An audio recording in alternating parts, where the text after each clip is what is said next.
Good morning, ladies and gentlemen. Today we're going to begin still life drawings, and I want to just give you a quick demo and talk about a nice way to approach it. Our learning target is to draw from observation, which we've practiced a little bit. Really, we're going to do this by interpreting proportion, shapes, and values. If you look at the still life with me,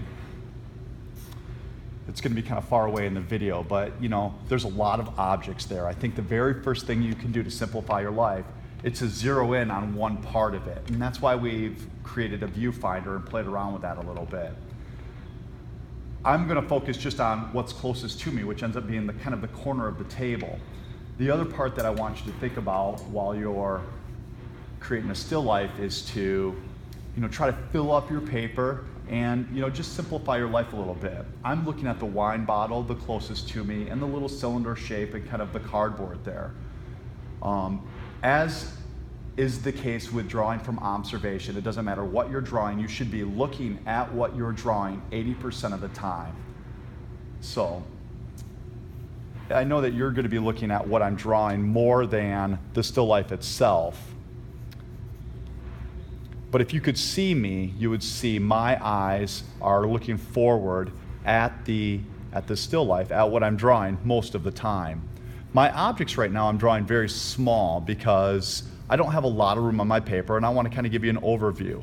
But I kind of sketch in the more or less the outline of objects, like so.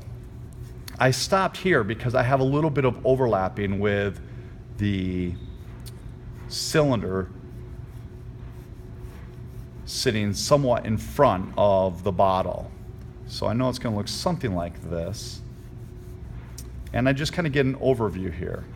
While I do this, I'm also noticing values, which I'm going to go in and try to articulate a little bit in a few minutes. So for example, I could start shading in some of these values on the side.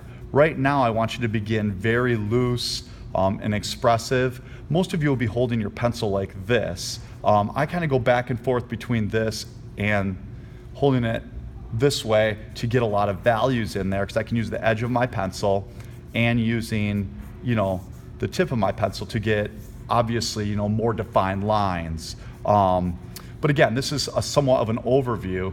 So I begin by just getting some of the shapes in here, trying to figure out where everything is in relationship to each other.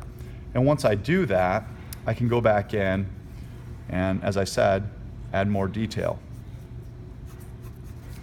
Today, what I'd like you to do, we're going to do a whole bunch of these, but really what I want you to do is to just practice drawing what it is that you see. It's probably one of the most important skills that you can have as an artist or an art student. If you notice here on my cardboard box, it's a little bit darker, if you can see it there. It's a little bit darker here, so I'm just kind of observing some of these values as I go.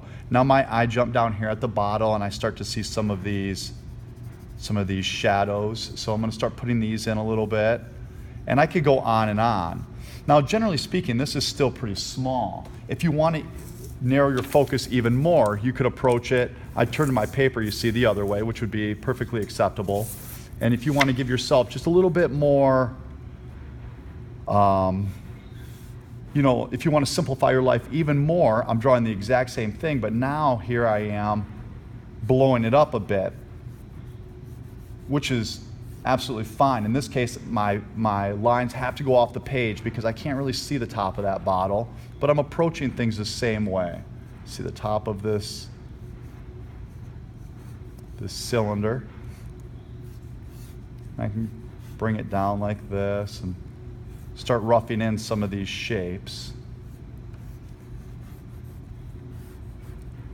If you notice, everything in the still life is white. And the reason that is the case is because it helps us see the lightest and the darkest areas of the still life. That way we don't have color interfering with what we draw. We will later on, be creating still lifes from color as well. But right now, we really, since we're new to this, we kind of want to practice it. If you do this approach, you can spend a little bit more time looking at your bottles and your cylinders and your boxes and figuring out what the light areas are and the darkest areas.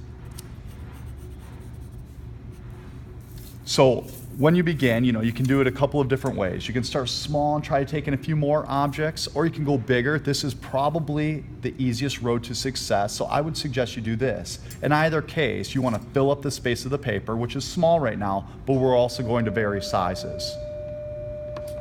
And just play around. We're going to do, some 5-minute drawings, some 2-minute drawings. We're going to get more expressive, and then we'll slow down and get a little bit more detailed. But remember, your whole target is to draw from observation. Okay, let's do it.